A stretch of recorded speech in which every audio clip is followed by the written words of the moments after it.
ఏంటి మావా హ్యాపీగా ఉన్నట్టున్నావు? హ్యాపీగా ఉన్నానా? ఐటీ జాబ్ చేస్తే సరిపోతుందారా?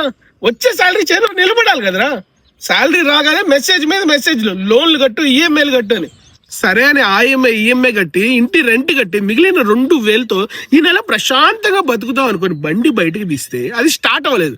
మెకానిక్ దగ్గర పోతే వాడు 10,000 అడుగుతున్నాడు. ఏదో ఒక లోన్ యాప్ డౌన్లోడ్ చేసి 10,000 తీసుకొచ్చి ఆ మెకానిక్ ఇస్తే ఆ యాప్ ఓడేమో నా ఫోటోలు నాకే అసహ్యంగా పంపిస్తే ఇదన్నీ తెలిస్తే నువ్వెక్కడ అసహ్యంగా అనుకుంటావో అని నాలో నేనే బాధపడుతుంటే నువ్వొచ్చి నేను హ్యాపీగా ఉన్నా అని అడుగుతావరా? సారీ మావా, ఏదో నెల జీతం తీసుకుంటున్నావు కదా హ్యాపీగా ఉన్నావు అనుకున్నాను రా. ఏమో హ్యాపీగా ఉన్నట్టున్నావు. ఏంట్రా హ్యాపీగా ఉన్నానా? రే లైఫ్ లో డబ్బులు సంపాదించడం ఒక్కటే కదరా, ప్రశాంతంగా అన్నం తినే యోగం ఉండాలిరా. ఇలా నోట్లో అన్నం పెట్టుకుంటానో లేదో ఇటు నుంచి నా పిల్లం వస్తుంది, మీ అమ్మ సరిగ్గా లేదు అంటది. అటు నుంచి మా అమ్మ వస్తుంది, నీ పిల్లం సరిగ్గా లేదు అంటది. వాళ్ళిద్దరి మధ్యన గొడవ రాకుండా వాళ్ళిద్దరిని కన్విన్స్ చేసి బయటికి వెళ్ళి ప్రశాంతంగా ఒక సిగరెట్ తాగొద్దాం అనుకుంటే నా పిల్లం డోర్ దగ్గర నించొని కుక్కలా వాసన చూస్తుంది. నువ్వు సిగరెట్ తాగావా అని అడుగుతుంది. నేను ఏదో టెన్షన్ లో సిగరెట్ తాగాను అని చెప్పాను అనుకో, నన్ను కిందేసి తొక్కకుండా తొక్కుతుందిరా.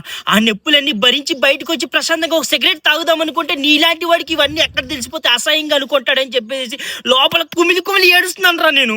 ఇప్పుడు చెప్పరా, నేను హ్యాపీగా ఉన్నానా?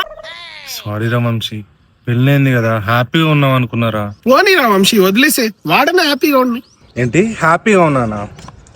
బయట 22 ఏళ్ళ పిల్లన కొడుకులకు పెళ్లిళ్ళు అవుతున్నాయి రా. ముడ్డి కింద 30 వచ్చి పెళ్లి లేక జాబ్ లేక పిచ్చోనే తిరుగుతున్నా. సన్యాసంలో కలిసిపోదాం అనుకుంటున్నా. ఆపరా,